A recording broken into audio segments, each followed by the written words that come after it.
Hello বন্ধুরা, নতুন ব্লগে স্বাগত। আর নতুন বছরে সুন্দর সুন্দর ফুল দিয়ে সকালটা শুরু হলে কার না ভালো লাগে বলো। এই দেখো কি সুন্দর ক্যালেন্ডুলা হয়েছে, হলুদ হলুদ। এগুলোকে আবার চন্দ্রমল্লিকা ভেবে ভুল করো না। আর এই ফুলগুলো হলো কসমস। এখন তো খুব কম হয়েছে, আগে আরও অনেক ফুটেছিল। আর এই দেখো আমার বাবা কি সুন্দর করে সব গাছগুলো লাগিয়েছে। এর আগে আরও অনেক ফুল চাষ করা হতো। প্রত্যেক বছর আমার বাবা শীতকালে এরম সুন্দর করে ফুল চাষ করে। এগুলো হচ্ছে দোপাটি ফুল। আমি ছোট থেকে দেখে আসছি নতুন নতুন সুন্দর সুন্দর গাছ এইভাবে বাবা লাগাতো শীতকালে।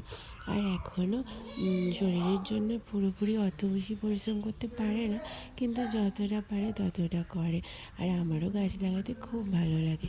তো তোমরা তোমাদের বাগানে কে কী রকম গাছ লাগিয়েছো কমেন্ট করে আমাকে জানিও।